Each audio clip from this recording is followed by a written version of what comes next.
primera análisis de la mañana. Con Eduardo Bonicia, el director de bolsonaro.com y analista de Invertia. Bonicia, ¿qué tal? Muy buenos días. Muy buenos días, Susana, ¿cómo estamos?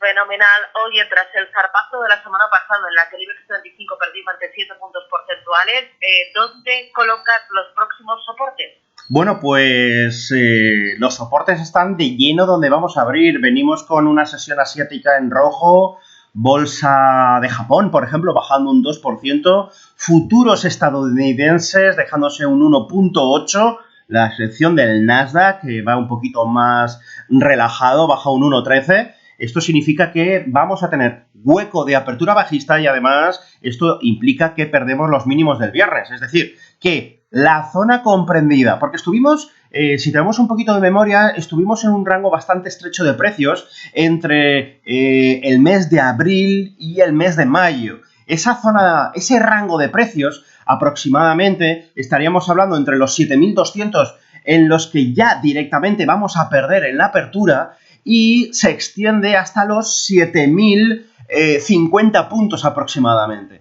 Entonces, bueno, es difícil en una semana de vencimiento tan importante como la que nos encontramos, el vencimiento de junio, vaticinar cómo va a ir la semana, ¿no? Pero lo único que podemos decir es que tenemos zona de suelo entre, en el corto plazo, entre los 7.050 y los 7.200, la parte alta del rango de abril y mayo, y la zona baja de ese rango, abril y mayo, en los 6.400. Es un rango muy amplio, debe amortiguar todo el pánico que puede y podría, insisto, ser bastante preocupante este rebrote de coronavirus en Estados Unidos, en Pekín, etcétera, etcétera. El fantasma de las peores correcciones, como vimos el jueves de la semana pasada, está ahí y ese miedo es más que evidente. Entonces, bueno, vamos a ver si el 7.050 es, como digo, el último clavo dentro de lo que es la parte alta del rango. Es decir,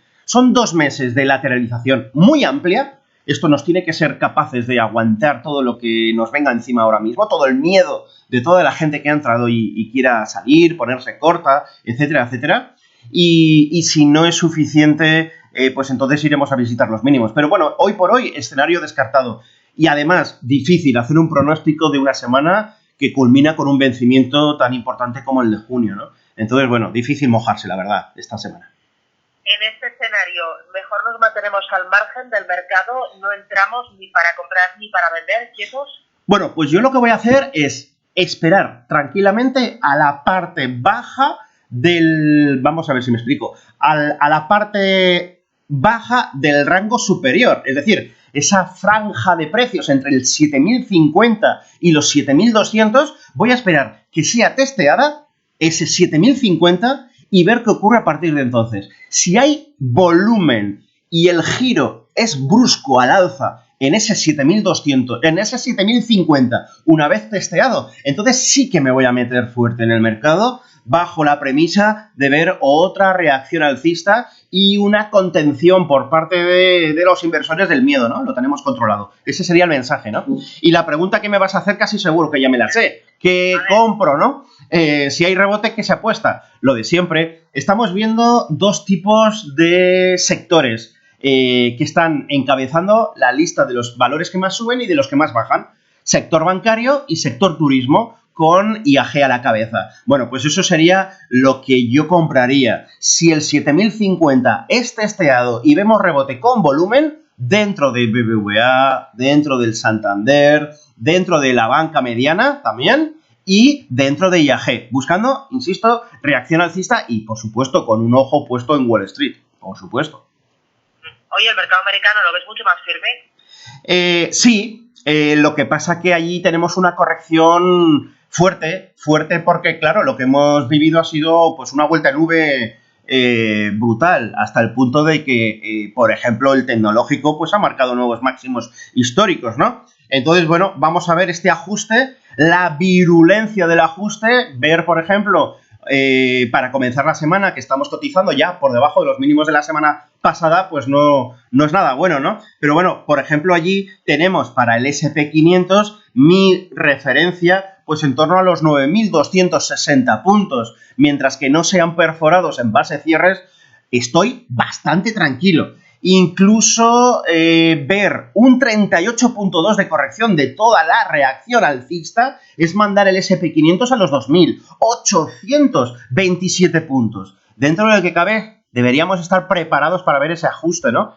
Un 38 de todo lo subido, máxime cuando lo ha hecho a la velocidad que lo ha hecho, ¿no? Entonces, bueno, hay mucho dinero por entrar, los inversores se han quedado muy fuera, están totalmente convencidos de que el mercado americano es donde está entrando el dinero y ahí es donde quieren entrar, y yo intuyo que aprovecharán un poquito más correcciones adicionales a las de hoy para entrar y sostener, y de esa manera no acabaremos viendo el 38.2, no acabaremos viendo el 2.628 del SP500. Me interesa también, Bolinches, el auge de oro. La semana pasada subió más de 2 puntos porcentuales, en el año gana más de un 14%.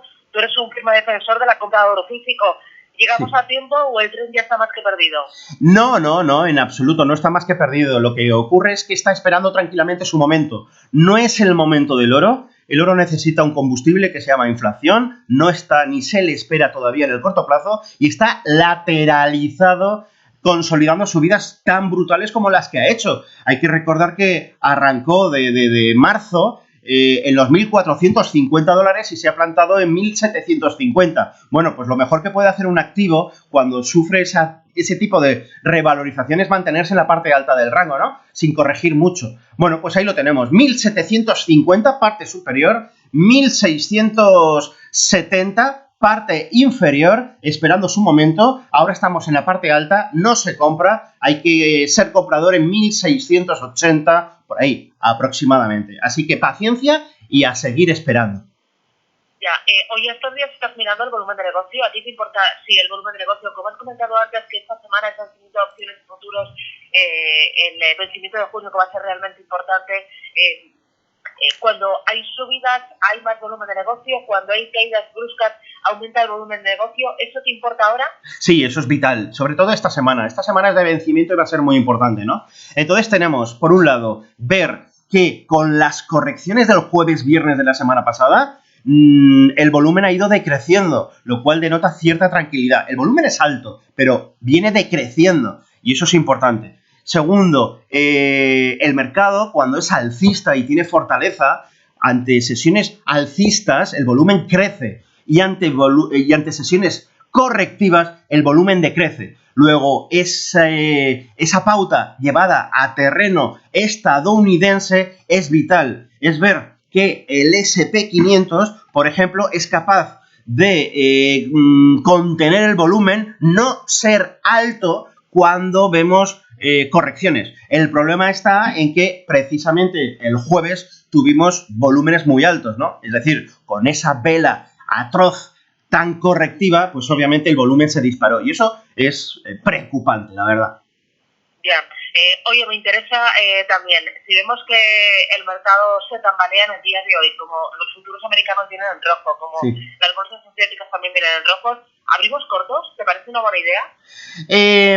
Sí, me parece buena idea en la medida que tenemos niveles de stop de pérdidas muy concretos. Por ejemplo, en el SP500 tenemos la media móvil de largo plazo en los 3.011 puntos aproximadamente. Luego, stop de pérdidas para cortos por encima de ese 3.011 sería el nivel donde el mercado te diría que te estás equivocando, ¿no? Y entonces, bueno, intentar sacarle hoy provecho a una supuesta corrección de pánico tipo jueves, de movimiento correctivo hacia los 2.680 puntos aproximadamente. En cuanto al IBEX 35, bueno, pues teniendo en cuenta que vamos a abrir con un hueco que nos va a llevar prácticamente pues a un 7.170, bueno, pues la idea con máximos, aquí está mucho más alejado el stop de pérdidas, aquí por lo tanto es más prudente, yo aquí no haría nada, ¿no?